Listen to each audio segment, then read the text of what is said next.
बंगाल चुनाव के लिए बीजेपी ने 60 सीटों पर कर ली चर्चा। बीजेपी केंद्रीय चुनाव समिति ने किया विचार।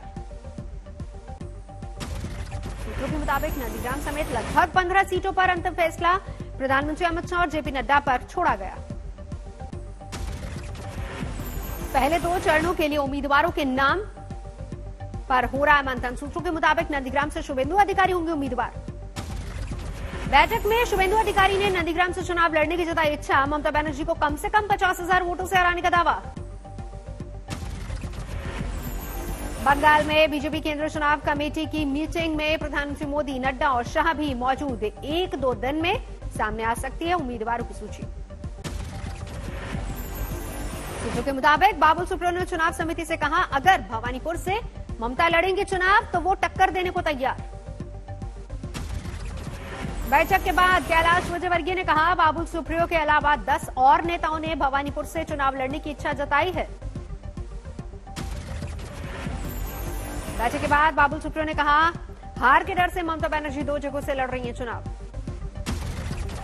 बैठक में प्रधानमंत्री ने बंगाल के नेताओं से कहा, बीजेपी नेता अपनी भाषा की मर्यादा का रखे ख्याल, बेवजह के बयान न दें। मुख्यमंत्री उम्मीदवार पर कैलाश विजयवर्गीय ने कहा, सामूहिक नेतृत्व में होगा चुनाव, नतीजों के बाद नाम पर फैसला। कैलाश विजयवर्गीय ने कहा, सांसद चुनाव लड़ेंगे या नहीं इस पर कोई अंतिम फैसला नहीं, जरूरत पड़ने पर होगा विचार। बंगाल चुनाव के लिए आज जारी होगी टीएमसी प्रत्याशियों की सूची। एक साथ सभी उम्मीदवारों के नामों का ऐलान। बैठक के बाद बंगाल बीजेपी प्रदेश अध्यक्ष दिलीप घोष ने कहा, टीएमसी के एक साथ उम्मीदवार के नाम के ऐलान से कोई फायदा नहीं। पिछले लोकसभा चुनाव में बहुत पहले उन्होंने कर दिए थे, लेकिन नतीजा क्या आया, 1 दर्जन सीट गायब हो गई। तो आपको लगता है कि इससे कोई फर्क नहीं पड़ता पहले अगर वो घोषणा करते? घोषणा कब करें इससे कोई फर्क नहीं पड़ने वाला है। असम में बीजेपी, एबीपी और यूबीपी में सीट बंटवारे पर सहमति की खबर। 92 सीटों पर लड़ सकती बीजेपी। केरल में ई श्रीधरन के बीजेपी के मुख्यमंत्री उम्मीदवार की चर्चा। केरल के बीजेपी अध्यक्ष ने इसे मीडिया कंट्रोवर्सी करार दिया। प्रधानमंत्री मोदी ने डीपीआईटी और नीति आयोग के वेबिनार को किया संबोधित। कहा, यह वक्त गंवाने का नहीं, पाने का है। सीएम योगी ने गोरखपुर में लगाया जनता दरबार, लोगों की दिक्कतें सुनी।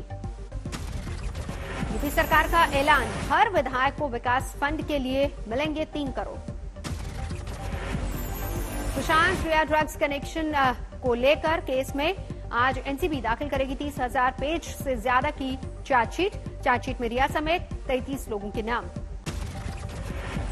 पांडवपुर टैक्स चोरी के मामले में तीसरे दिन भी इनकम टैक्स की रेड जारी। मुंबई में क्वांट टैलेंट मैनेजमेंट कंपनी के ऑफिस में छापा। देर रात तक छापामारी के वक्त जय शाह भी थी मौजूद।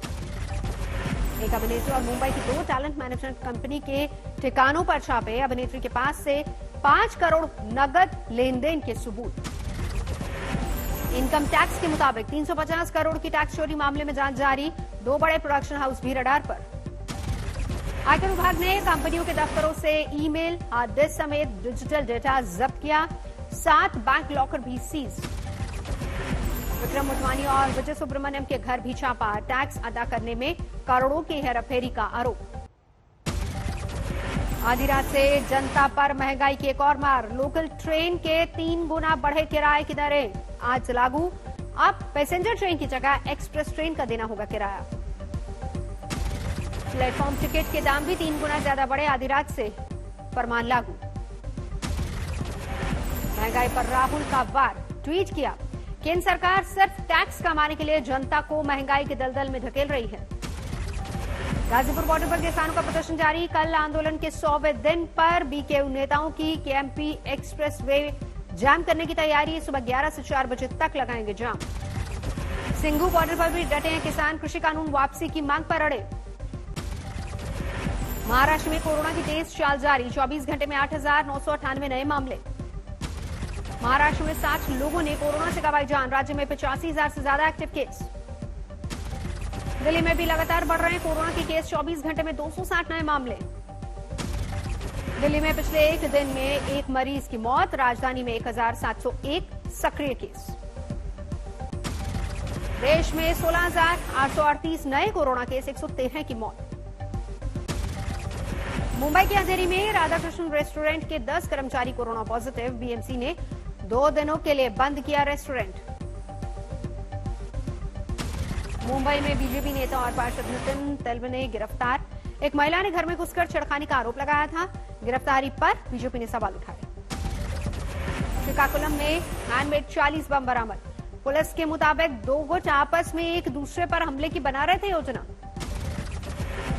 मुख्तार अंसारी के बेटे को पूछताछ के लिए हजरतगंज कोतवाली किया गया तलब। कई घंटे तक सवाल जवाब।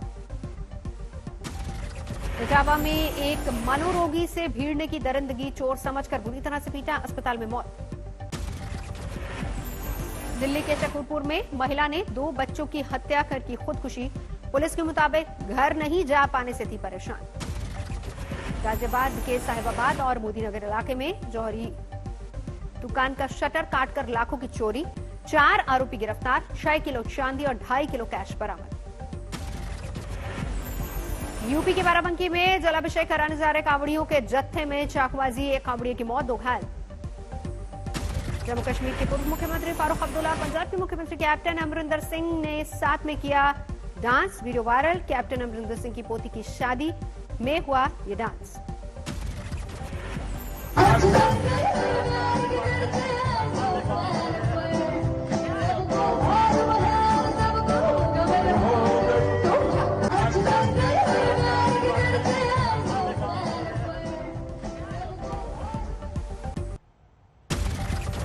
हरिद्वार में कार गंग नहर में गिरी, 4 लोग डूबे।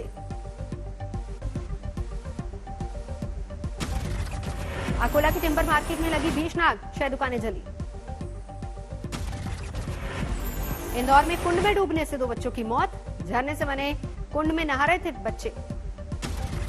अरुणाचल में लाखों की ड्रग्स बरामद, 2 तस्कर गिरफ्तार।